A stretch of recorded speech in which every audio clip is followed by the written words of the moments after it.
ये आकाशवाणी गोरखपुर है। अब आप वेद प्रकाश पाठक से क्षेत्रीय समाचार सुनिए।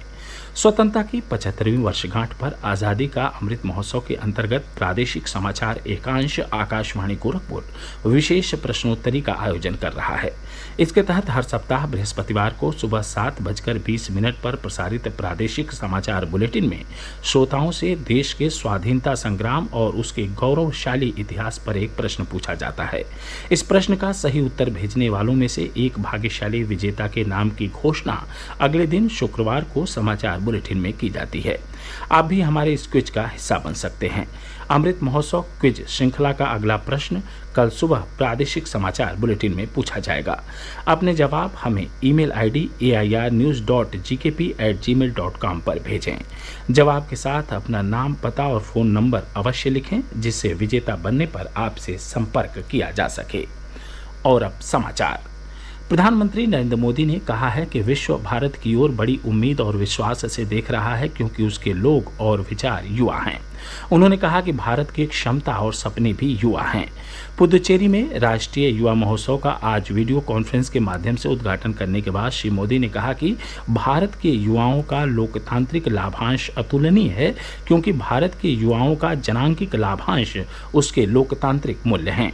श्री मोदी ने कहा कि युवा समाज और स्वयं को नई चुनौतियों, नई मांगों के अनुसार तैयार कर सकता है और नए समाज का सृजन कर सकता है। प्रधानमंत्री ने कहा कि आज के युवाओं के पास कर सकने की भावना है, जो कि प्रत्येक पीढ़ी के लिए प्रेरणा का स्रोत है। प्रधानमंत्री ने इस बात की सराहना की कि आज के भारत के युवा वैश्विक संपन्नता की संहिता लिख रहे हैं।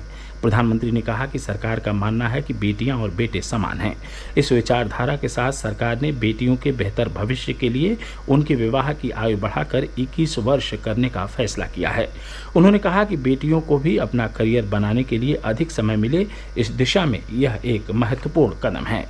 स्वामी विवेकानंद को नमन करते हुए प्रधानमंत्री ने कहा कि आज़ादी का अमृत महोत्सव के वर्ष में स्वामी विवेकानंद की जयंती बहुत ही प्रेरणास्पद है। प्रदेश में आगामी शुक्रवार को पहले चरण की अधिसूचना जारी होने के साथ ही विधानसभा चुनाव की प्रक्रिया शुरू हो जाएगी। पहले चरण में 11 जिलों की कुल 58 सीटों के लिए 10 फरवरी को वोट डाले जाएंगे। मतदाताओं की सुविधा के लिए इस बार निर्वाचन आयोग ने फोटो मतदाता पर्ची की जगह मतदाता सूचना पर्ची जारी करने का निर्णय लिया है। इसमें मतदान केंद्र, तारीख और समय जैसी जानकारियां शामिल होंगी। ये पर्चियां सभी मतदाताओं को मतदान की तारीख से कम 5 दिन पहले उपलब्ध करा दी जाएंगी, लेकिन इस पर्ची की मान्यता मतदाताओं की पहचान के प्रमाण के रूप में नहीं होगी। मतदान केंद्र पर पहचान के लिए आधार कार्ड, आयोग द्वारा अनुमोदित पहचान से संबंधित दस्तावेज पेश करना होगा।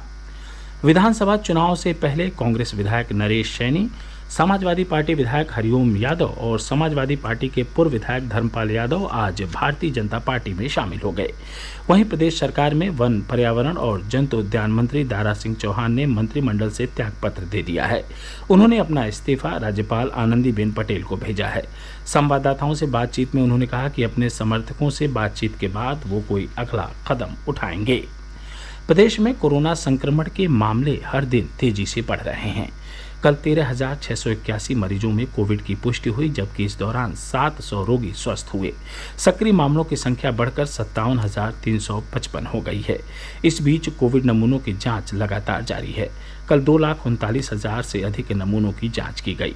अब तक 9,52,00,000 से अधिक नमूनों की जांच की जा चुकी है।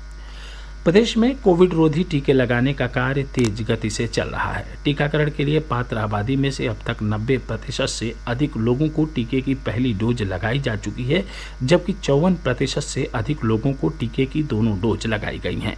राज्य में अब तक 21,97,00,000 से अधिक टीके लगाए जा चुके हैं। 15 से 18 वर्ष आयु वर्ग के 34,25,000 से अधिक किशोरों को टीके लगाए गए हैं। स्वास्थ्यकर्मियों, अग्रिम पंक्ति के कार्यकर्ताओं और वरिष्ठ नागरिकों को अब तक 1,29,000 से अधिक एहतियाती डोज लगाई गई हैं। यह समाचार बुलेटिन हमारे YouTube channel AIR news Gorakhpur और ट्विटर हैंडल AIR News_GKP पर भी उपलब्ध है। इसके साथ ही क्षेत्रीय समाचारों का यह बुलेटिन समाप्त हुआ। नमस्कार।